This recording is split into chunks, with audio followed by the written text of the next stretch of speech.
Então a gente vai agora estudar sobre a segunda vinda de Cristo, né? Como a gente combinou. E vamos falar de um assunto que é essencial na fé cristã, que era o que movia a igreja no começo, sempre moveu a igreja e depois, muitas vezes, a igreja deixa de pensar nesse assunto que é essencial, né?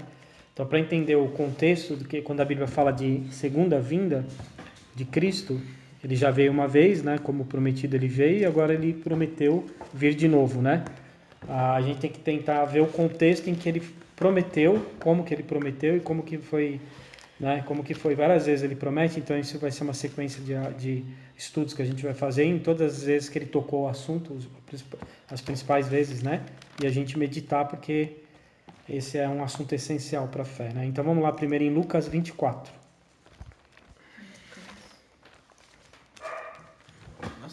Lucas 24, 44. É o final de Lucas, né? É, o último capítulo. Justamente porque é o assunto quando ele está indo embora, né? Então, 24, do 44 ao 51. Mensagem eu tive que focar para você ler, senão ela não vai ouvir.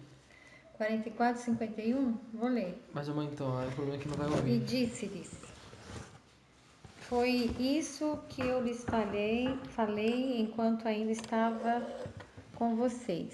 Era necessário que se cumprisse tudo o que a meu respeito está escrito na lei de Moisés, nos profetas e nos salmos. Então lhes abriu o entendimento para que pudessem compreender as Escrituras. E lhes disse: Está escrito que o Cristo haveria de sofrer e ressuscitar dos mortos no terceiro dia, e que em seu nome seria pregado o arrependimento para perdão de pecados a todas as nações, começando por Jerusalém. Vocês são testemunhas destas coisas.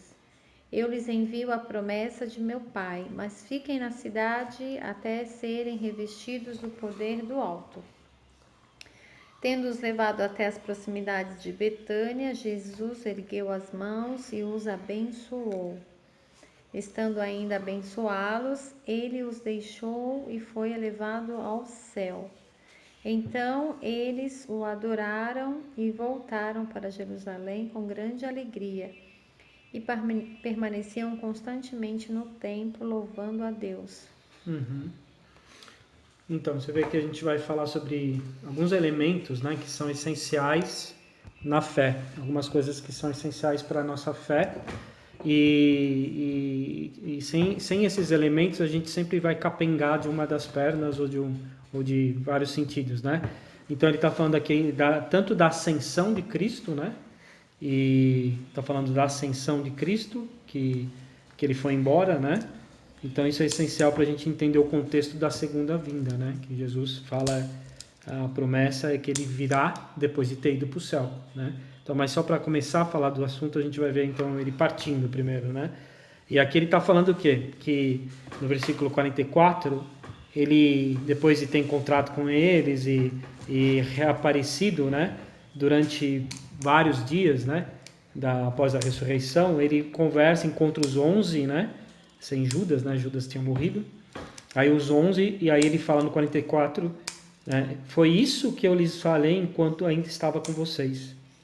Era necessário que se cumprisse tudo o que meu respeito está escrito na lei de Moisés, nos profetas e nos salmos. Então é interessante que aqui Jesus já está falando uma coisa que é essencial para a nossa fé. Se cumpriu tudo o que estava prometido aonde? Na lei. Na lei, ele faz um resumo bem interessante. Ele fala, que é o Pentateuco? É o Pentateuco, perfeito. A lei do Moisés. E os profetas os os profetas grandes, os pequenos. Exatamente, mais Neemias e tem nos Salmos, que também fala e Esdras, e nos Salmos. Nos Salmos, quando eles usam a expressão nos Salmos, no Antigo Testamento e na cultura judaica, significa também os escritos, que está aqui entre Eclesiastes tal, e Provérbios. Então, e também o livro de Isaías. Cântico, não. Isaías está dentro do... Isaías é profetas. Tá? Profetas. Então, Cântico dos grande, Cânticos, né? Então, os escritos, eles resumem, às vezes, para se referir aos escritos, eles falam nos Salmos. Então, você pode ver que essa estrutura tripartite que fala, né? São três elementos que, quando ele usa essa expressão, ele está querendo dizer em todo o Antigo Testamento. Então Jesus falou que tudo o que aconteceu com ele foi um cumprimento do que a Bíblia já dizia que ia acontecer, desde o início, de Gênesis, Pentateuco, né? Os profetas e os escritos. Então ele fala, tudo aconteceu conforme o que está escrito, né? E aí ele estava lá perante essas pessoas falando assim, então aí fala que ele abriu o entendimento deles, né? Para que pudessem compreender, e aí falar que estava escrito que Cristo haveria de sofrer, ressuscitar dos mortos no terceiro dia, e que em seu nome seria pregado arrependimento para perdão dos pecados, e todas as nações começando por Jerusalém. Na verdade, a gente poderia até ampliar um pouco mais do que Jesus fala aqui, porque está pressuposto, né?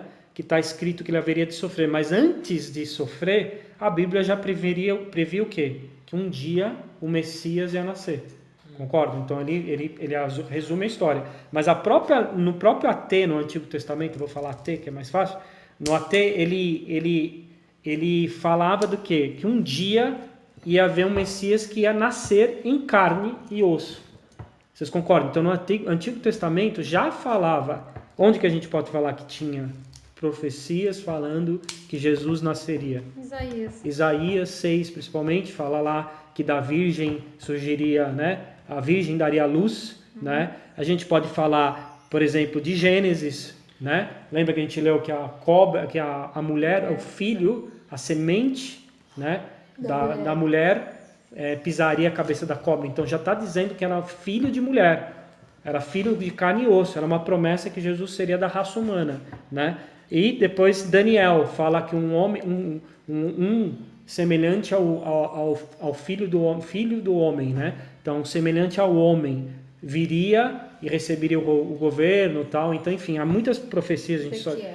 Ezequiel, enfim, que o pastor em pessoa viria, né? Então, a gente poderia dizer que Jesus está dizendo exatamente isso que ele está querendo frisar. Tudo que aconteceu conforme as Escrituras, né?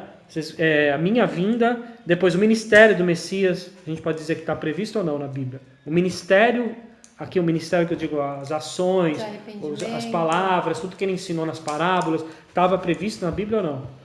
Estava previsto em muitas coisas, algumas delas que a gente pode dizer, Isaías também, que a Bíblia fala que viria, né? Um homem que todos os dias aprenderia de Deus o que deveria ensinar, um homem que viria para ser luz, né? Enfim, fala que o Espírito estaria sobre ele faria milagres, curaria os cegos, os mancos, os aleijados, né? Que ele era o escolhido de Deus. Então há muitas escrituras em Isaías que falam, Ezequiel também, como você falou, fala desse pastor que viria, então, né? A cuidar do povo, porque os outros eram negligentes. Deuteronômio, né? Moisés fala do profeta semelhante a mim, que viria também para cuidar do povo. Então, até o ministério de Jesus foi anunciado.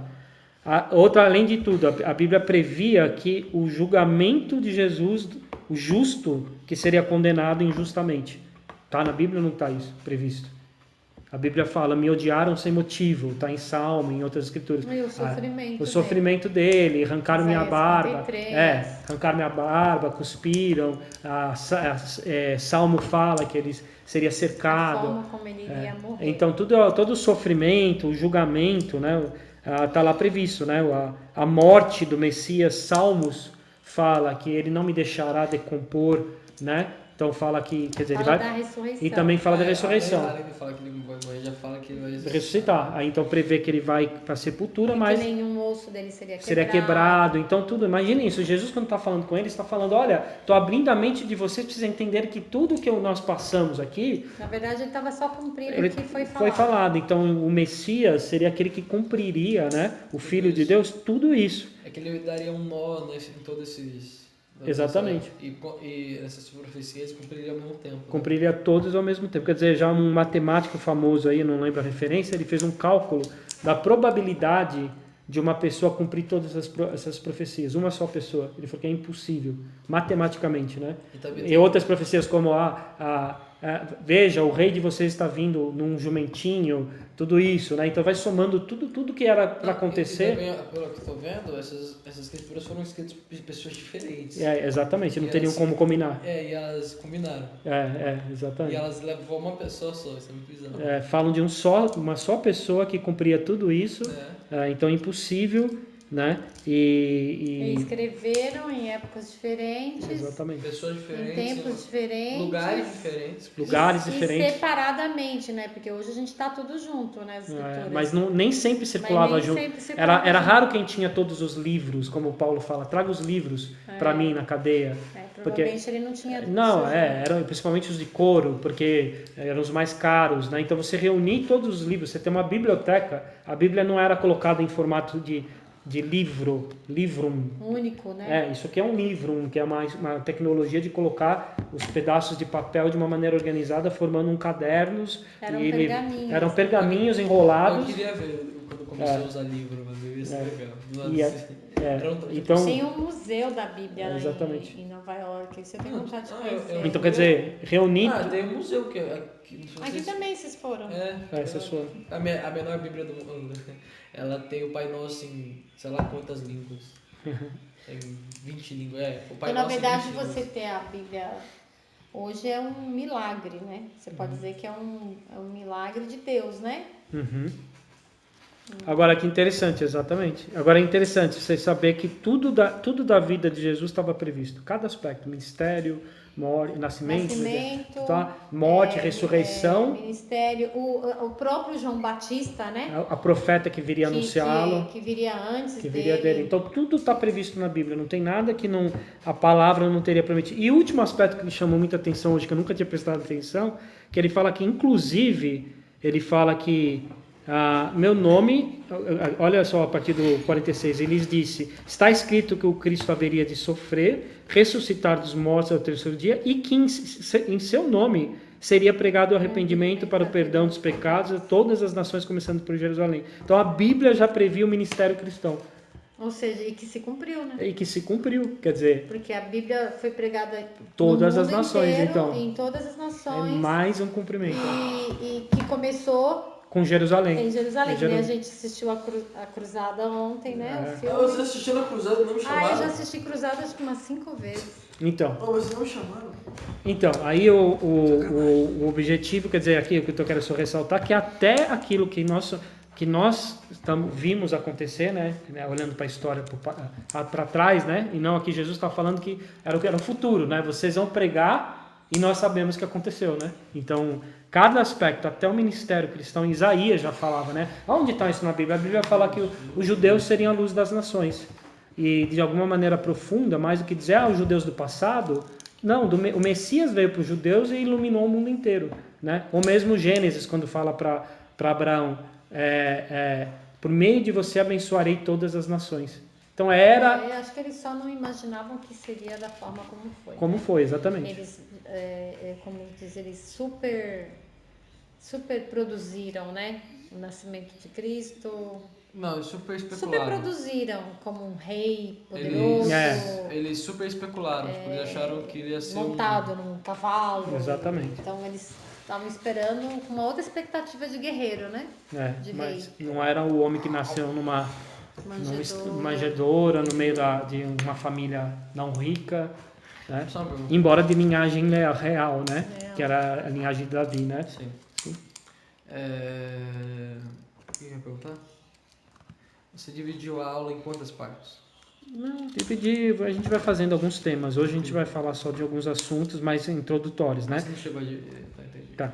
Então, enfim, aí antes, né, que pensa que ele está falando antes de começar a igreja, né? Então, antes de essas testemunhas saírem pregando, como ele fala assim, a Bíblia já dizia que eles pregariam arrependimento e perdão de pecados a todas as nações.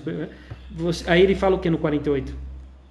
Vocês são testemunhas dessas coisas, então os apóstolos são testemunhas de tudo que eles viram a Bíblia cumprindo, né? E depois teriam que fazer. Eu lhes envio. É uma característica de um apóstolo. Ele precisa ser testemunha de todas essas coisas, né? E eu lhes envio a promessa, eu lhes envio a promessa do Pai, mas fiquem na cidade para serem revestidos do poder do alto. Aqui que ele está se referindo aqui. Eu lhes envio a promessa do meu Pai. Santo. Exatamente, mas fiquem na cidade até serem revestidos do poder do alto. Então, antes deles começarem a cumprir, Jesus fala, mas espera um pouco. E essa parte ainda não estava ainda se cumprindo. Eles falaram que antes de começar a cumprir o que a Bíblia falava sobre o ministério de pregar, de esse arrependimento, de coisa, eles falavam, primeiro tem que vir o quê? Tem que vir o Espírito Santo. Então, mas ele profetizou mais uma coisa que ia se cumprir, né? Exatamente. Mais um detalhe, faltava só isso para se cumprir nessa parte que depois a gente vai falar que aconteceu. E que aconteceu. Então a gente sabe, olhando para trás, né? Até serem revestidos do poder do alto. Quem conhece a Bíblia sabe lá que em Atos 2, né? Então eles estavam reunidos na casa, orando, em torno de 150 seguidores, os apóstolos. Mas que casa, hein? Mas era o cenáculo, provavelmente era o lugar onde foi a última ceia, era a casa de João Marcos, né? E também ele tinha falado em João, né? Que se ele da não mãe de João fosse, Marcos. ele não poderia mandar, né? Ele já tinha avisado, eu tenho que ir, perfeito, eu tenho que ir e aí eu vou mandar o Espírito. Se eu não for, não é possível que ele venha. Então Jesus já tinha falado isso em João, aqui ele está falando para eles esperarem, eles ficaram esperando nessa casa, que era o cenáculo, era uma casa ampla, onde eles fizeram aquela última ceia lá, provavelmente, tudo diz que era a casa de João Marcos e da mãe dele, né? Eles ficaram no andar de cima. E ficaram lá orando, eles sempre se reuniam com a igreja, 150 pessoas, tá? E ficavam orando, esperando, e de repente a Bíblia fala que um dia aparece lá as línguas de fogo, surge um barulho muito alto, e eles começam cada um a falar em sua língua, né? Numa língua diferente, quer dizer. E a multidão que estava bem no dia de Pentecostes, curiosidade, mais um cumprimento da Bíblia, a festa de Pentecostes era a festa da colheita, que a Bíblia falava para se celebrar todo ano. O que aconteceu? A colheita que Deus sempre apontou nunca foi a colheita de trigo. Física. Era a colheita de que um dia ele colheria frutos de todas as nações. O que foi o que aconteceu? Tinha judeus de todas as nações, aí eles estavam lá, ouviram eles profetizando, e entenderam que era algo espetacular. Falaram, nossa, eles estão falando a nossa língua, é impossível. Todos eles, quem são esses homens? Aí fica lá, aí Pedro anuncia, né? Arrependam-se. Aí alguns acusaram até de estarem bêbados, né? E aí a promessa é Pedro fala de uma promessa que era para todos aqueles que estavam ali e para os filhos que viriam. Então é uma promessa que se estenderia por gerações e alcançaria todos aqueles que Deus chamar, né? Como ele fala. Então aí a gente vê que a igreja cumpre a última etapa. O Espírito capacitou. A Bíblia inclusive fala que por causa do Espírito a igreja pregava o Evangelho com coragem. A gente sabe isso lá em Atos 5, 6 mais ou menos, que fala que eles pediram para Deus capacitá-los, eles saem pregando com muita coragem.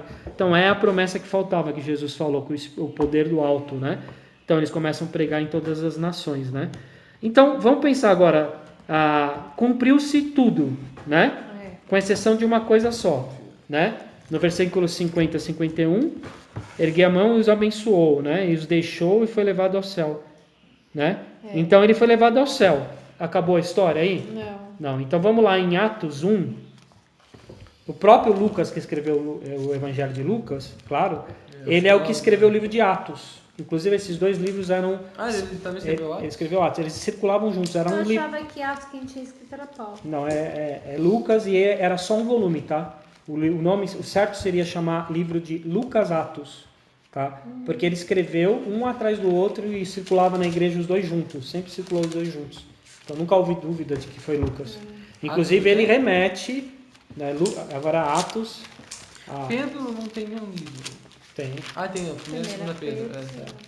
Tem. Atos 1. Atos 1, então ele começa mencionando, né? Ele faz uma recapitulação de tudo que a gente leu aqui, mas falando agora da vinda, por isso que é importante ler, né? Segunda Pedro... Não, Atos. Atos o quê? 1 a 11. Agora eu vou ler, é uma parte um pouco maior. Pode ler. Em meu livro anterior, Teófilo, escrevi a respeito de tudo que Jesus começou a fazer e a ensinar, até o dia em que foi elevado aos céus, depois de ter dado instruções por meio do Espírito Santo aos apóstolos que haviam escolhido. Depois do seu sofrimento, Jesus apresentou-se a eles e deu-lhes muitas provas indiscutíveis de que estava vivo. Apareceu-lhes por um período de 40 dias, falando-lhes acerca do reino de Deus. Certa ocasião, enquanto comia com eles, deu-lhes esta ordem: não saiam de Jerusalém, mas esperem pela promessa de meu Pai, da qual lhes falei. Pois João batizou com água, mas dentro de poucos dias vocês serão batizados com o Espírito Santo. Então os que estavam reunidos lhe perguntaram: Senhor, é nesse tempo que vais restaurar o reino a Israel? Ele lhes respondeu: não lhes compete saber os tempos ou as datas que o Pai estabeleceu pela sua própria autoridade, mas receberão poder quando o Espírito Santo descer sobre vocês, e serão minhas testemunhas em Jerusalém, em toda a Judéia e Samaria e até os confins da terra. Tendo dito isso, foi elevado às alturas enquanto eles olhavam, e uma nuvem o encobriu da vista deles. Eles ficaram com os olhos fixos no céu enquanto ele subia. De repente surgiram diante dele 2 homens vestidos de branco. O que eles disseram: Galileus, por que vocês estão olhando para o céu? Este mesmo Jesus que dentre vocês foi elevado aos céus, voltará da mesma forma como viram subir. Amém. Então, imagina que maravilhoso. Então, aqui ele está dizendo, né? Ele vai contando mais detalhes, o final lá de Lucas, ele retoma, está escrevendo para o Teófilo aí, né? Que diziam que provavelmente era alguém de uma posição alta, né? Que ele estava escrevendo para organizar toda a fé que ele já tinha aceito, para ele poder ter mais fé, né? E evidentemente ele tinha uma missão também de recolher tudo isso para nós, né? Deus já tinha guiado para ele. Mas aí ele dá um testemunho aqui que fala de um comentário específico sobre a segunda vinda. Lá acabou só com a ida, né? Ele está subindo e acabou. Aqui ele já fala que os próprios anjos aparecem depois, eles estão olhando para o alto, então já tinha cumprido tudo. Que ele vai voltar exatamente como eles viram subir. Então imagina, aí o anjo traz um novo anúncio, né? Os anjos, né? Então isso era comum acontecer na Bíblia. Não, vocês, galera, podem parar por enquanto de ficar olhando vocês aí, vocês têm muito que a igreja começar, né? Ali eram os 11, né? Sim. E aí ele fala, vocês aí vão lá e comecem a pregar essa mensagem, mas ele vai vir. Agora, não é que ele diz assim para a igreja, não fiquem esperando. Ele está falando que aqueles 11 deveriam não só ficar parado ali, porque eles tinham que fazer o que Jesus mandou. Lembra qual era a missão que Jesus deu? Começar pela Jerusalém, depois pela a Judéia, Samaria e todas as nações. Então os 11 ali saíram pregando o evangelho e os outros seguidores também. Não era só eles eram acompanhados, né, como Marcos, que era um dos seguidores que estavam lá na Bíblia, na hora da Paulo, que veio depois, e Lucas, que era um do círculo ali apostólico, outras pessoas, né, que a gente sabe, personagens importantes que tiveram encargos aí, né? Pedro é um dos 11, né? Mas enfim, mas o que marca aqui... Lucas não era apóstolo. Lucas é um médico judeu, grego, que se aproximou e andou muito com Paulo. Andou com Paulo, é o ministério de Paulo, né? O Marcos era um sobrinho de Pedro. Na verdade, Lucas era um escritor, né? Lucas praticamente era um escritor, né? É que Lucas tinha uma cultura... Ele é a melhor... Ele escreveu o Evangelho de Lucas. E a linguagem dele é de alto nível de grego. Ele tem um grego, assim, de pessoa muito culta. Quer dizer, isso justifica que ele era um médico, né? Como a Colossenses fala, o nosso querido médico Lucas, né? Então eram caras que escreveram, que testemunharam, eram testemunhas...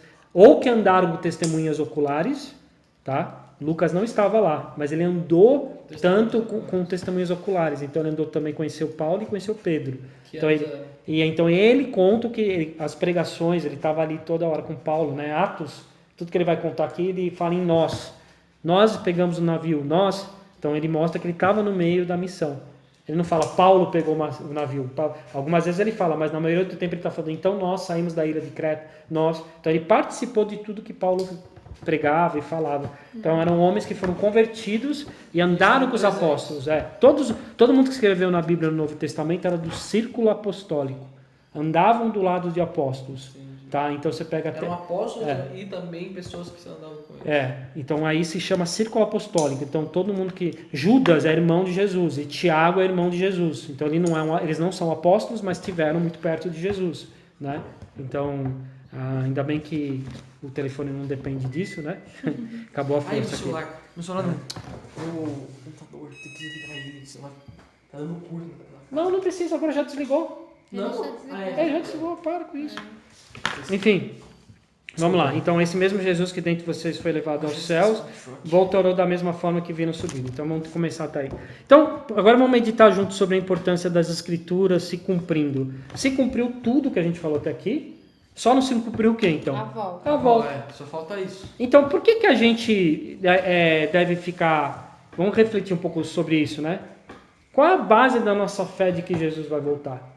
O que já se cumpriu. Porque um Deus que cumpriu tudo, certinho, Já cumpriu a maioria. cumpriu tudo, 90%, agora falta os 10% que é ele voltar. Então, um cristão não deveria ter nenhuma dúvida se ele crê na Bíblia, se ele crê que Jesus é o Messias, se ele sabe de tudo que as pessoas narraram, foram testemunhas oculares, se tudo vai batendo, se ele mesmo vai lá no Antigo Testamento, como Apolo fazia, pelo Antigo Testamento ele provava que Jesus era o Messias. Se a gente tem tudo isso na cabeça, então essa promessa da vinda deveria ser a mais clara para nós. Jesus vai voltar, ele prometeu que vai voltar. Os anjos falaram que ele vai. Lá em João ele falou, eu vou, mas eu volto, né? Então, enfim, claro que ele também está se referindo ao Espírito que estaria presente, mas em todas as escrituras falam da vinda, né? Nas parábolas que a gente vai ler no futuro, né? Na próxima aula a gente vai ler sobre as parábolas da noiva. Os antigos escritos, né, que dá testemunho, né? Exatamente. Então a gente tem uma fé que desde Gênesis tem testemunho dela. Então, é por isso que a Bíblia é fundamental, você lê a Bíblia todos os dias, tá? Porque você está alimentando essa fé e falando, puxa, eu creio, né? Por isso que Paulo sempre falava assim, segundo as Escrituras, eles demonstravam uma reverência pelas Escrituras constante, até no tema da segunda vinda, né? Então, não é o misticismo da Bíblia em si, né? A fé não é o misticismo de pegar, eu vou ler a Bíblia e vou ter fé. Não. O que ela propõe, né? O que ela conta é digno de confiança. É o que te dá fé, porque é verdade, né? Ela e claro conta, que ela tem as profecias e ela cumpre as profecias, né? Tem toda a história do... Agora, Val, a gente tem que lembrar também que, não indo contra o que você falou, que ao mesmo tempo a Bíblia fala que Jesus abriu a mente deles para entender as Escrituras, né? Então, no certo sentido, a gente só crê também Por causa do Espírito, porque o Espírito abre nossa mente e nós falamos, eu acredito. Então, a fé é algo sobrenatural. Mesmo uma pessoa que teria a mente capaz humana de ler, provavelmente se não fosse o Espírito, se não fosse o Espírito, ele não creria nas promessas. É que o Espírito faz a gente olhar e falar, olha só, está tudo previsto aqui, aconteceu. Parece uma coisa tão racional, mas não é só racional, é o Espírito de Deus dando fé para os escolhidos, né? Então, assim, interessante pensar também, agora, se a gente está falando das coisas essenciais, né? Então nós falamos ali no comecinho sobre a encarnação de Cristo, quer dizer, o ministério terreno dele, a morte na cruz e a ressurreição e a ascensão, que são elementos chaves da fé. Tanto que os credos antigos falavam disso, né? Se eu pegar, por exemplo, o credo fala, né, de onde há de vir a julgar os vivos e os mortos, né? Os credos falam das coisas essenciais. Eles foram criados pelos apóstolos e pela igreja para guardar aquilo que a igreja nunca podia deixar de crer. Ela não era porque a fé se resumia àquilo, como acaba virando uma reza que resume e não fala mais nada, né? Como, né, a gente vê em algumas igrejas. Mas não, aquilo lá era base, sobre essa base tudo era sempre repetido, né? Então, assim, Jesus, ele veio em carne, morreu na cruz e tal, esses elementos tinham que estar na igreja o tempo todo, né? Mas é aí que Satanás entra, né? Se você pensar bem, onde que Satanás mais ataca? Nos elementos essenciais da fé, né? Então, as heresias históricas sempre foram questionar se Jesus veio em carne e osso mesmo. As heresias históricas veio se Jesus morreu por nós, né? Há igrejas aí que se dizem cristãs que dizem que Jesus não morreu por nós. Outro assunto. E aí a ressurreição, a igreja moderna, muitas igrejas... A igreja progressista que eu estava te falando, Val, a igreja progressista crê que não houve ressurreição. Assim como os fariseus não, os fariseus saduceus que não acreditavam. Os saduceus. Não, só que esses se dizem cristãos e não creem na ressurreição. Eles dizem que a ressurreição foi um evento psicológico nos cristãos. Que pela fé Jesus renasceu. E se dizem cristãos. Há igrejas grandes que creem nisso. Tá? Então é uma heresia nos elementos básicos. Então, por isso que mesmo Paulo combatia Fundamento isso. não é básico, né? Os fundamentais. os fundamentos da fé, Satanás Paulo ataca. combatia, ele fala, e se Cristo não ressuscitou, então por que nós, Ele né? falou, vamos beber e comer, Vamos comer e beber e beber, comer que amanhã e nós vamos morrer. morrer, acabar tudo. Então, assim, você vê que desde a época de Paulo, perfeito, a ressurreição isso. foi combatida, a morte de Cristo em corpo, tanto que João fala, não, quem fala que Jesus não vem em corpo é o Que anticristo. Jesus não é Cristo, né? Que não é Cristo, e não veio em carne e osso, ele fala, especificamente da carne. Então, quer dizer, a encarnação, né? Então, esses fundamentos foram combatidos, mas eu acredito que uma das coisas que tem sido, agora é minha opinião, tá? Mais, de novo, combatida por Satanás é qual? Ele não vai voltar. Se não combatida no sentido de que ele não vai... pelo menos, é um assunto tão longe. É um assunto que não importa pensar muito, porque, enfim, vai demorar muito. Então, Mas eu acho que esse que tem que ser o estado da igreja em qualquer época que a Bíblia foi escrita, tem que ser essa espera, né? Sim. Esse alerta. as parábolas falam disso. É tudo. A noiva, as 10 noivas. Moisés, todos esses profetas. Os profetas falam como se, né, se você for ver as profecias, Daniel, é como se estivesse ali na porta. Exatamente. Né? Todos eles morreram, como a Bíblia fala, crendo e vendo uma terra... Que eles não chegaram, né? Mas eles estavam esperando. Mas estavam esperando. Então, acho que o estado do cristão, que é inclusive o que Paulo fala, a todos que amam a vinda, né? A vinda de Cristo. Quer dizer, o olhar para... E por que Satanás ataca tanto esses fundamentos? Porque esses fundamentos produzem fé. E quando você a fé consistente é nesses fundamentos. E né? se você os ataca, os testa, isso pode gerar o oposto. Se você tenta manipular, né? Exatamente. Se você destrói isso, você cria uma fé... Não, você gira o oposto. Você gira algo que a pessoa pode perder a fé por isso. Então, assim, Satanás, eu estava lendo hoje em Abacuque, né? Que fala, o justo viverá pela fé. Em Abacuque 2:4. Ele usa essa escritura num contexto em que tá vindo os caldeus, né, os babilônios, para atacar Jerusalém. Jerusalém ia ser destruída, né? E depois ele está anunciando, inclusive, que os caldeus, né, os babilônios, seriam destruídos também, porque eles eram ímpios. Então, quer dizer, tudo ia ser destruído, resumindo. Jerusalém e os caldeus depois. E aí ele fala, mas o justo, né, nesse sentido de mas o justo viverá pela fé. Então, no meio de um cristianismo cada vez mais deturpado, ou de um mundo que não crê mais, nós vamos viver pela fé. Essa fé vai causar vida em nós. E Satanás quer destruir essa fé. Porque se ele acabar com esse fundamento da fé, acabaram todas as outras esperanças. O cristão vai viver uma vida rasa, né? Focada aqui em se realizar, em ter dinheiro, saúde. A religião vai virar um troço só pra se salvar dos sentimentos ruins, né? Um sentimento ruim ou... Se sentir bem, sabe? Das sensações. Como hoje muito acontece já. Hoje já acontece. Da depressão. É bom ter um bom casamento, aí minha esposa também não me trai, ele também não me trai. É bom ele estar na igreja, porque pelo menos ali eu sei que o que ele está fazendo, não está no bar. Meus filhos também estão ali, não estão usando droga. De controle. Tipo assim, minimizar o mal, né? É uma maneira de minimizar o mal. É quase um, tipo, eu vou sair ganhando com isso. Então, e não é o fundamento da fé. Claro que essas coisas ocorrem, porque Deus é bom, né? Deus é bom, Ele cuida dos filhos, da esposa, do marido, mas não há o alvo, nunca foi, era a vinda de Cristo. Isso é o resultado. Exatamente. E a santificação que a gente vai ver que é o produto dessa esperança, né? A santificação é o alvo, né? Que é o produto dessa esperança. Então, então vamos pegar, você vai ler agora, por favor, filho. A gente vai ler então agora, como que era isso no tempo de Pedro, que eu tinha acabado de ver Jesus subindo. Pedro foi uma testemunha de Jesus subindo, assim como ele foi uma testemunha de Jesus morrendo, ressuscitando. Aí ele escreve, aí vai lá em 2 Pedro 3, 11 a 16. Pedro é pra frente ou depois? 2 Pedro 3, 1 a 16. É pra frente ou depois do Atos? É depois. Lá quase no fim. Lá.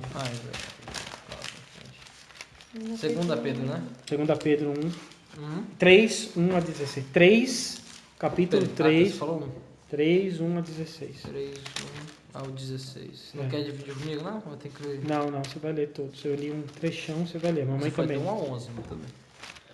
Tá, o dia do Senhor. Amados, esta é agora a segunda carta que lhes escrevo. E ambas quero despertar com essas lembranças a sua mente sincera para que vocês se recordem das palavras proferidas no passado pelos santos profetas e dos mandamentos de nosso Senhor e Salvador que os apóstolos de vocês lhes ensinaram. Antes de tudo, saibam que nos últimos dias surgirão escarnecedores zombando e seguindo suas próprias paixões. Eles dirão: o que houve com a promessa de sua vinda? Desde que os antepassados morreram, tudo continua como desde o princípio da criação. Mas eles deliberadamente se esquecem de que há muito tempo, pela palavra de Deus, existem céus e terra.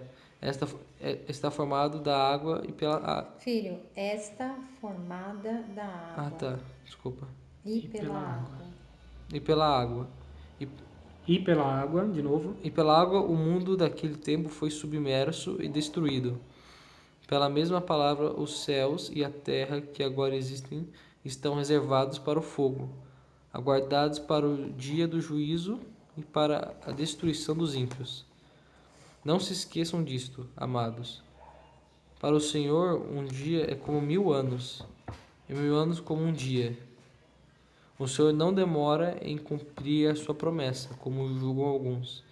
Ao contrário, Ele é paciente com vocês, não querendo que ninguém pereça, mas que todos cheguem ao arrependimento. O dia do Senhor, porém, virá como ladrão. Os céus desaparecerão com um grande estrondo. Os elementos serão desfeitos pelo calor, e a terra e tudo que nela há será desnudada. Visto que tudo será assim desfeito, que tipo de pessoas é necessário que vocês sejam? Vivam de maneira santa e piedosa, esperando o dia de Deus e apressando a sua vinda. Naquele dia os céus serão desfeitos pelo fogo e os elementos se derreterão pelo calor. Todavia, de acordo com sua promessa, esperamos novos céus e nova terra, onde habita a justiça. Portanto, amados, enquanto esperam essas coisas, empenhem-se para serem encontrados por Ele em paz, imaculados e inculpáveis. Tenham em mente que a paciência de nosso Senhor significa salvação, como também o nosso amado irmão Paulo lhes escreveu, com a sabedoria que Deus lhe deu. Ele descreve da mesma forma em todas as suas cartas, falando nelas destes assuntos. Suas cartas contêm algumas coisas difíceis de entender, as quais os ignorantes e instáveis torcem, como também o fazem com as demais escrituras, para a própria destruição deles. Tá legal. Fábio, né? Exatamente. Quer dizer, olha só o que ele fala. É uma boa pergunta esse comentário seu, Val. Então, tudo que ele começa para falar de um assunto e termina falando do que? Ele começa falando, olha só no versículo 3, no versículo 2, né? Das palavras proferidas no passado, né? Pelos santos profetas, então é Antigo Testamento. Tá falando de novo, e dos mandamentos do nosso Senhor e Salvador, que os apóstolos, e depois ele termina esse trecho falando das cartas de Paulo, que como fazem também com outros trechos, com outras partes das Escrituras. Então, Pedro vai falar de um assunto, ele começa falando que a Escritura fala disso, e termina falando que Paulo, inspirado por Deus, falou desses assuntos que alguns estavam distorcendo já. E aí, inclusive, essa carta ele está fazendo o quê? Uma recapitulação da coisa mais essencial. É a última carta de Pedro. Que é a volta de Cristo. Então ele fala assim, né? Amados, esta é a segunda carta que lhes escrevo. Ele já tinha escrito a primeira.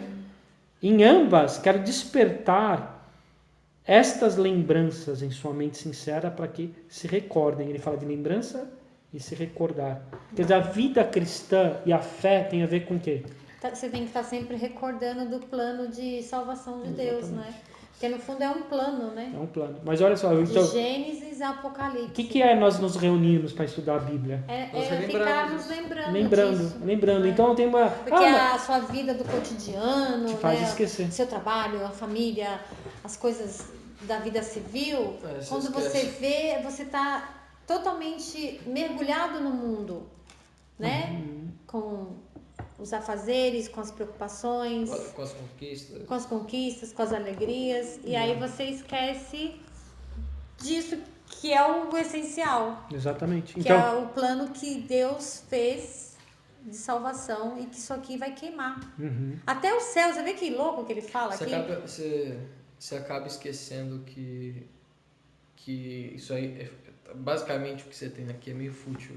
Não É fútil. tudo fútil, não é meio fútil. Não é fútil, né? É passageiro. uma passagem é transitório completamente. Quer dizer, ele fala sobre a gente lembrar Aí das você- promessas que importam, né? Então fica na essência. Olha, eu vou recordar. Na outra carta é interessante, porque esse trecho aqui é igualzinho na carta de 1 Pedro, que ele fala, irmãos, eu sei que parece ser mais ou menos repetitivo, mas né? não custa. É importante vocês lembrarem, ele fala também isso. O porquê que passa por Tudo. que passa. Então, assim, essa questão de lembrar, de sempre pensar no essencial da fé, lembrar que, puxa, Deus foi fiel desde Gênesis, tudo se cumpriu. Nós não vivemos um conto de fadas, uma coisa de carochinha. Historicamente aconteceu o Êxodo, aconteceu, a arqueologia prova, existe a terra de Jerusalém, existe o lugar, havia cruzes. Então, assim, hoje em havia... dia, por mais que você não crê, você tem que entender que existe um povo, Israel, um povo judeu. Exatamente, Ou seja, que se fala fosse dessa mentira, fé, que é testemunha dessa fé. se fosse mentira, esse povo não existiria. Não, exato. E você anda lá em Jerusalém, você vê as muralhas da época de Monte das Ezequias, Oliveiras. você vê o Monte de Oliveira, você vê lugares onde eram enterradas as pessoas do tem jeito... vontade de- Tem o vale do Monte Sião.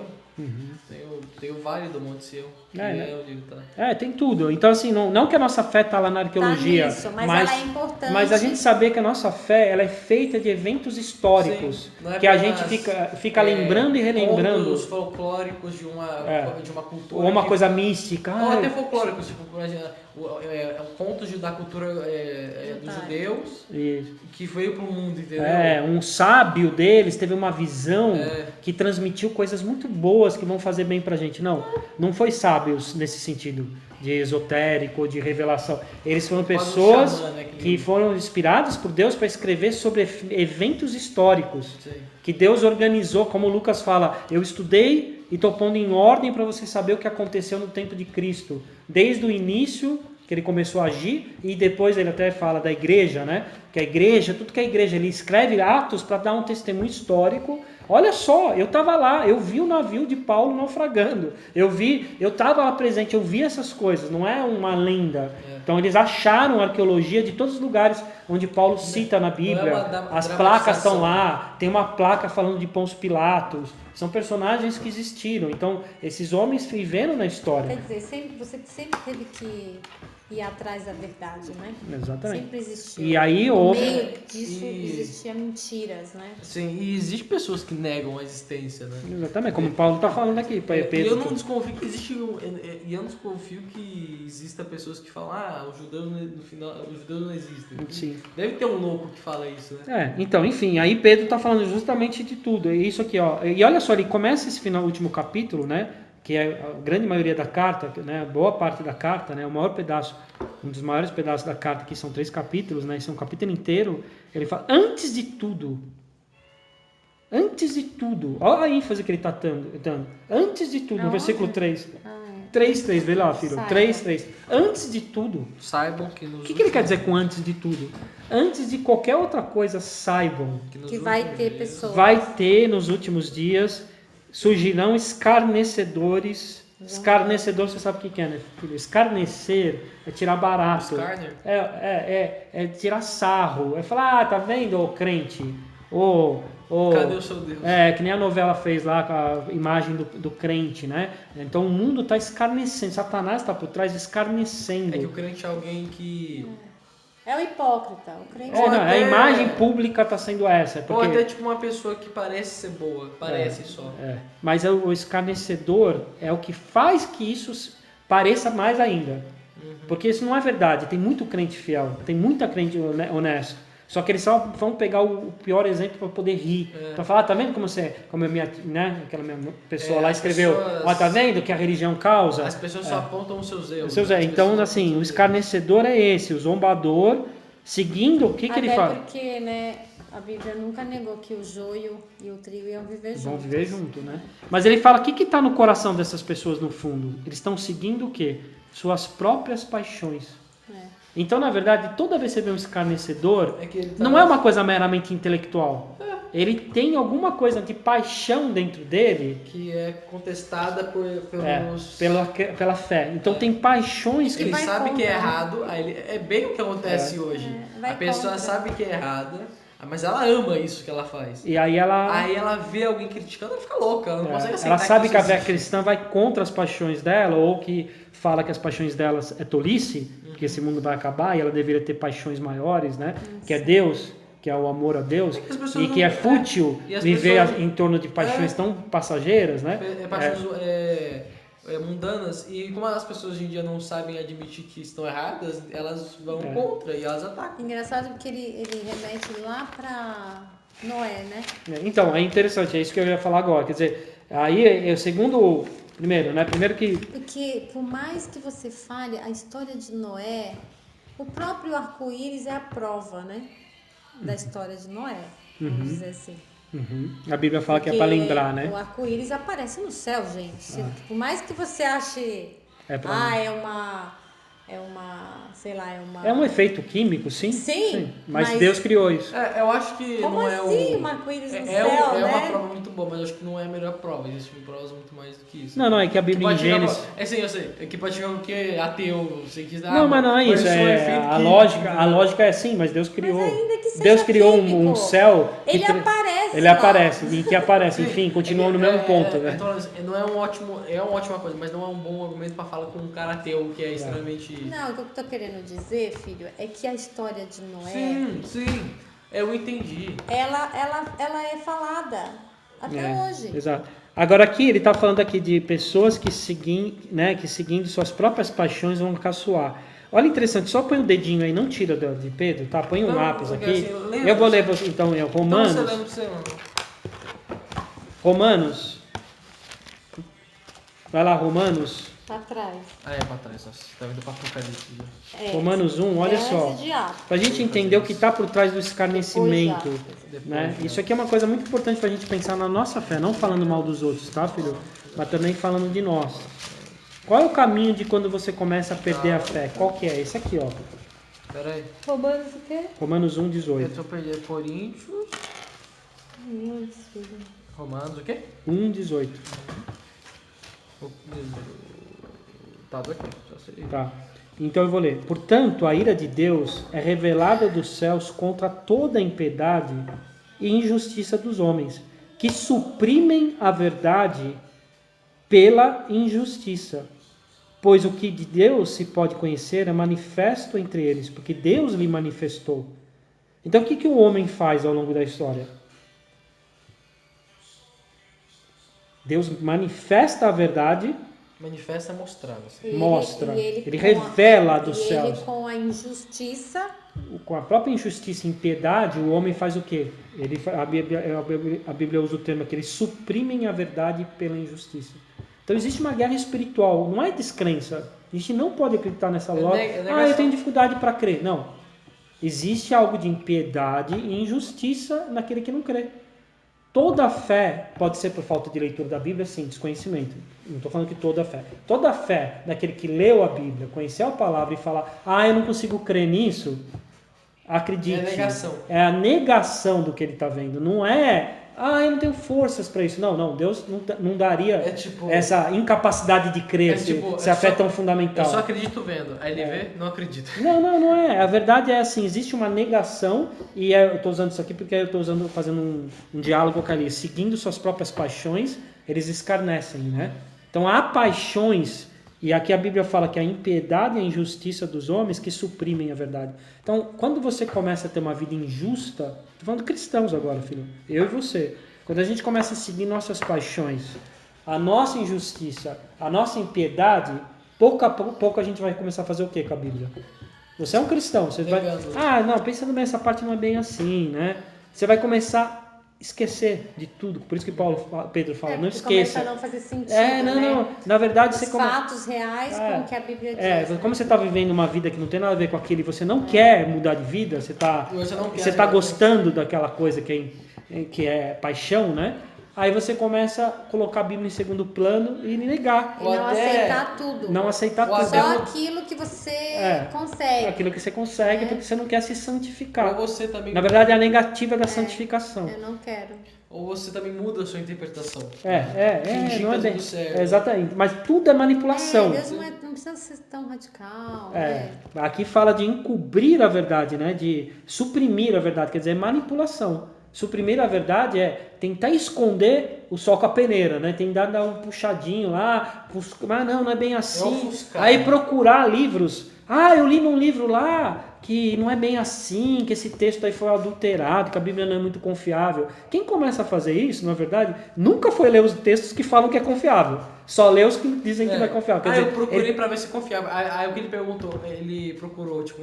Foi no Google. A Bíblia é confiável? Não, ele nem foi isso. Ele perguntou isso. Provas que a Bíblia não é. Aí tinha 1 milhão de sites, provas de que a Bíblia é. Aí ele só vai entrar naquele que é prova. Porque ele tá querendo suprimir. Ele só quer ouvir o que ele gosta. Né? Exatamente. Então isso, filho, eu tenho que dar pra mim, pra Val.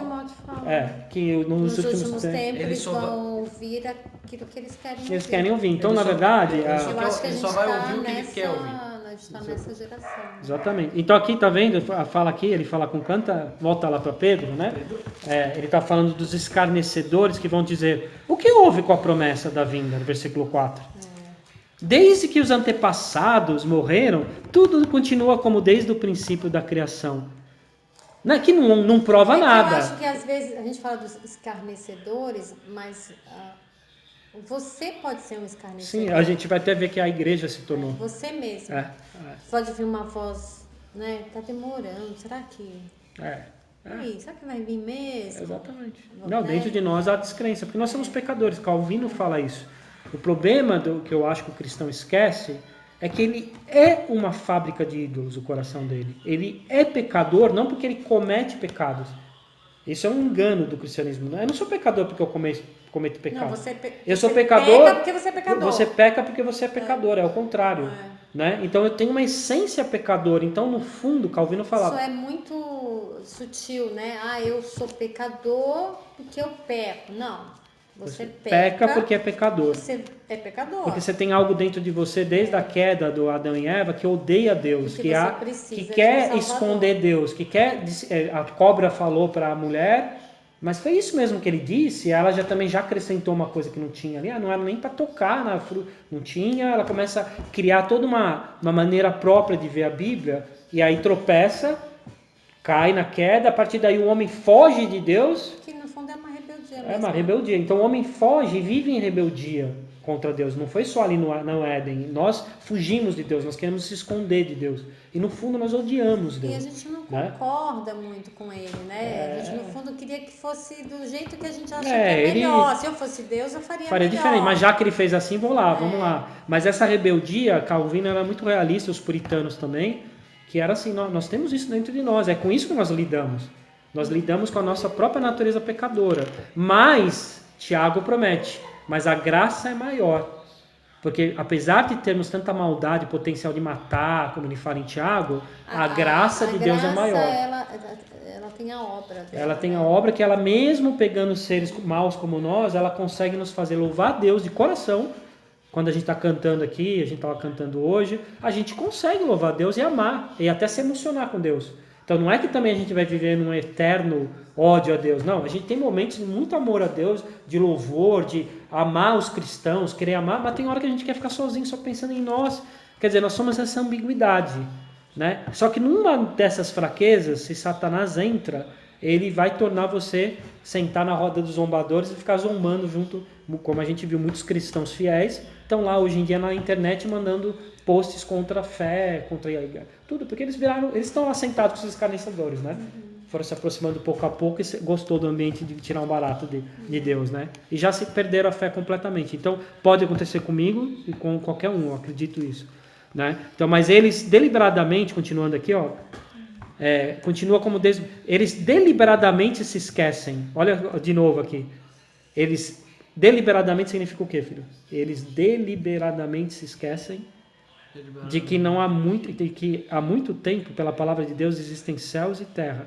Esta formada da água e pela água. Eles, por querer, por vontade própria, se esquecem. Então ninguém esquece da Bíblia também assim de um dia para o outro. Ela começa a querer esquecer. Eles fazem força para esquecer. Você começa a falar, é difícil ser cristão. Eu não, deliberadamente, que isso? Não, Deus não vai voltar. Eles sabem que vai voltar, mas eles se esquecem disso. Ou até tipo... meio que apaga mesmo, quer apagar. Ou até eles fingem esquecer. Mas olha só, se esqueceram, é que um dia souberam. Então aqui Pedro, na minha opinião, tá uma leitura minha, ele não está falando de não cristãos que nunca ouviram falar a palavra. Ele está falando que a heresia ia surgir no meio da onde? Da própria igreja ia surgir os maiores escarnecedores. Aqueles que fizeram parte do povo de Deus, aqueles que sabiam de Gênesis, eles esqueceram que, como ele cita Gênesis, né? Mas eles esquecem pela palavra que existem céus e terra. O que ele citou aqui? Que pela palavra existem céu e terra. Lembra? Faça-se, né? Gênesis, capítulo 1. Aí ele cita depois, e pela formada da água e pela água. Gênesis também 1 ali nos versículos. Depois ele fala, e pela água, pela água o mundo daquele tempo foi submerso e destruído. Noé. Então capítulo a partir do 6 lá, né? E pela mesma palavra os céus e a terra que agora existem estão reservados para o fogo, guardados para o dia do juízo e para a destruição dos ímpios. Antes do Apocalipse, Isaías, todo mundo que falava, aí Abacuque, outros profetas, Miqueias, enfim, todos eles, mas alguns até mais, Daniel, que fala que vai haver um julgamento final. Então aqui ele está dizendo, essas pessoas que sabiam que a Bíblia fala que o céu está sendo guardado até o dia em que Deus vai julgá-lo, né? Deus vai julgar o mundo de novo, né? Essas pessoas sabendo disso, deliberadamente se esqueceram. Aí depois ele fala no 8, olha a contradição, o contraponto a essas pessoas, né? Desculpa, no 7 ele fala primeira palavra, os céus e a terra estão reservados para fogo, guardados para o dia do juízo, para a destruição dos ímpios. No fundo, como esses escarnecedores sabem que eles são alvos da ira de Deus. Porque justamente essas coisas vão acontecer, não é porque ninguém combateria se a mensagem fosse assim, Jesus vai voltar para trazer amor e paz para todo mundo. Aí ninguém contestaria, né? Muitas lendas falam disso, né? Mas como dizem que vai destruir os ímpios, aí eles resistem, porque eles têm paixões, eles sabem que eles são o alvo dessa condenação, então por isso que eles escarnecem. No fundo eles têm consciência. Depois no 8 fala, ao contrário, olha lá, filho, não se esqueçam disso, amados. Ele fala dos que esquecem deliberadamente e olha para nós, mas vocês não se esqueçam disso. É o quê? Para o Senhor um dia é como 1000 anos. Um dia é como 1000 anos. E 1000 anos é como um dia, que é por sinal uma citação literal de Salmos. Ou seja, para Deus não existe tempo. E ele cita Salmo para falar isso, ele não tirou isso da cabeça dele. É impressionante o que Pedro está fazendo aqui, Val. Você percebeu a estrutura de pensamento? É que não tem a letrinha. Mas é Salmo, tá? Eu tentei procurar agora à tarde e não achei. Mas é um Salmo que fala para o Senhor, 1000 anos. Salmo 8. 1000 anos é como um dia, né? Que é sinônimo de falar, ele está acima do tempo. Ele está acima do tempo, perfeito. Deus é atemporal, porque ele é eterno. Fala, olha, o Senhor não demora. Não demora. Cumprir a sua promessa, como alguns estão dizendo. É que assim, um dia para ele que nem 1000 anos. Como julgam alguns. Isso é muito para ele. Então, um dia para ele é um salmo, literalmente. E ao mesmo tempo que 1000 anos é um dia, é pouco. Então, é um paradoxo. Mas olha como Pedro né? Porque no fundo ele está aqui demonstrando o amor de Deus, né? Porque a sua promessa, como julga alguma, é o contrário. Olha, ele usa isso para falar bem de Deus. Exatamente, né? O que parece ser mal. Ele é paciente com você. Ele só está demorando porque ele é paciente. Não porque ele não cumpre promessas. Porque não querendo que ninguém pereça. Que ninguém pereça, perfeito. Mas quer dizer, que todos cheguem ao arrependimento. Ao arrependimento, né? Então, assim, perfeito. Ele está mostrando que até isso que jogam contra Deus é injusto. Porque ele só não veio antes. Olha como um ímpio é cego, enganado. Ele está... ele não está vindo. Ainda bem que ele não veio. Porque ele está esperando que você se arrependa, né? E aqueles que já creram, né? Voltem a pensar com sensatez. Deus é muito sábio, né? Porque ele vai vir... Isso é muita sabedoria, né? Ele não deixou avisado, né? Então, um Deus que é um Deus, que nesses profetas ficam prevendo a destruição do mundo, isso prova que não é Deus, né? Porque Deus é de uma sabedoria. Que Deus ia dizer que dia ia vir? Todos não iam estar de coração, todo mundo ia estar preparado esperando, não é assim? No último dia. E ele é muito sábio, porque ele fala, não vou dizer quando eu vou voltar. Não, e também assim, E eu vou desculpa, destruir. E vou salvar. E vou salvar. E salvar os que estão esperando a minha vinda. Não, vai, também, quem gostaria de saber o dia que vai morrer, né? Isso não é nada legal, né? Se bem que aqui a Bíblia fala que nós não vamos exatamente morrer. Mas você entendeu o que eu ia dizer? Vamos ser. Quem tiver vivo, filho, vai ser transformado, né? Não vai experimentar a morte. Não, mas principalmente. É como um abrir e fechar de olhos. Abrir e fechar de olhos. Eu queria estar nesse dia. Principalmente pra quem é mundano. Imagina como é horrível você saber que a sua vida isso, eu entendi o que vai você está falando. acabar e você sabe exatamente quando. Aí se rebelam mais também. Isso é bacana. E aí se rebelam mais. Agora, voltando aqui, então, e olha só, eu só quis frisar o que eu estou falando desde o começo da aula, eu sei que é redundante. Olha a mente de Pedro, você percebeu o movimento que ele fez com as escrituras?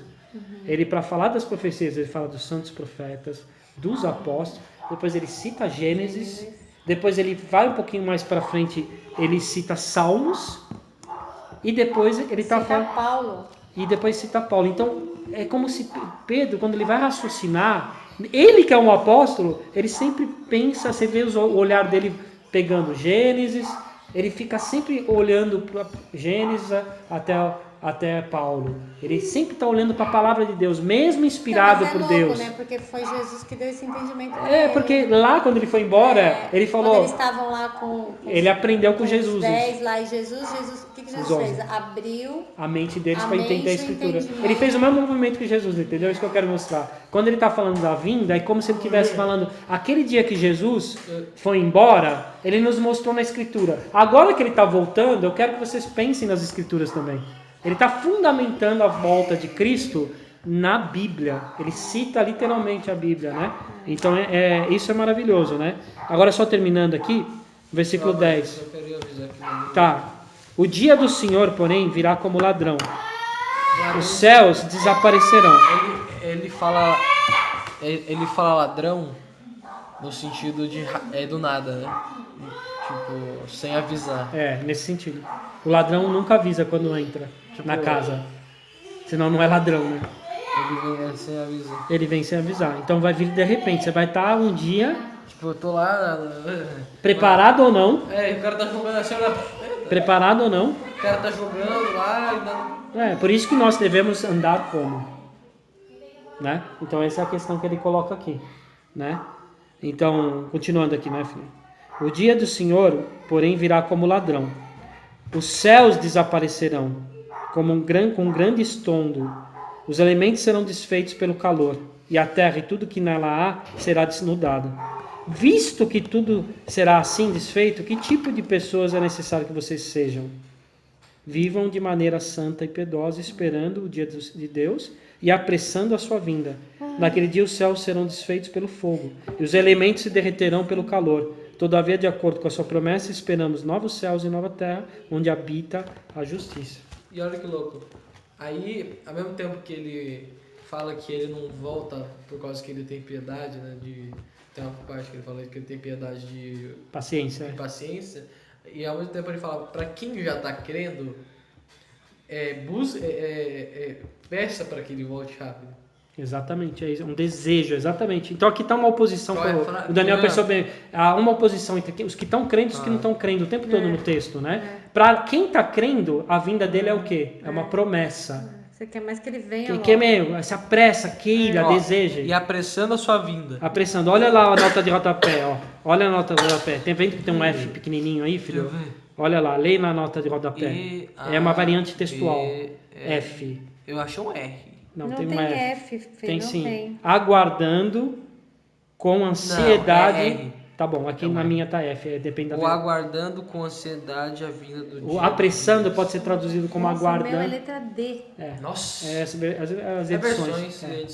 E aguardando com ansiedade a vinda do dia. Então quer dizer, gente, como... eu assim, não tô querendo, mas é o que eu mais tenho. Então, Se você tiver que ter alguma ansiedade, seja nisso. que seja a ansiedade de Jesus voltar. Jesus voltar. Então, olha só terminando aqui, a gente pensar o seguinte, né? Por que a igreja não está pensando mais nisso? Porque Satanás conseguiu destruir Porque a igreja aquilo, tá no mundo. porque aquilo que era mais importante. Ele fez a Ele igreja, atacou os fundamentos. é fundamental. A igreja está distraída. E A virou igreja, um troço de auxílio ao seu bem-estar. a igreja parou de ansiar por isso, ansiar e fazer de tudo para que venha, esperar. Só por quê? Porque também a igreja esqueceu do quê, Val? Qual o detalhe? Porque a igreja também deixou de se santificar. Tá ligado? Esperar em Jesus tem a ver com o quê? Já que nós sabemos, visto que tudo isso será assim, desfeito, que tipo de pessoas é necessário que vocês sejam? Vivendo de maneira santa e piedosa. Então, tá ligado? A falta de santidade tem a ver com a falta de espera. Essa palavra, que tipo de pessoa vocês precisam ser? Não, que tipo de igreja? Porque a igreja é você, Fê. Que tipo de pessoa? Individualmente, as pessoas pararam de santificar. Porque elas também não estão esperando. Então elas podem pecar ali um pouquinho, ser materialista. Por isso que é importante você procurar pessoas que estão apressando a vinda de Cristo. Que estão aguardando e que querem, desejam E isso. porque quando você quer isso, você não tem mais esperança nesse mundo. Que é o que Satanás está fazendo. As pessoas estão perdendo a esperança nesse mundo, estão se deprimindo e se matando.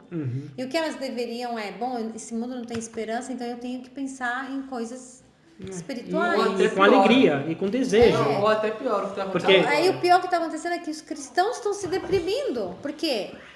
Por que eles estão se deprimindo? Porque o foco deles não é a volta de Cristo. Exatamente. É as coisas desse mundo.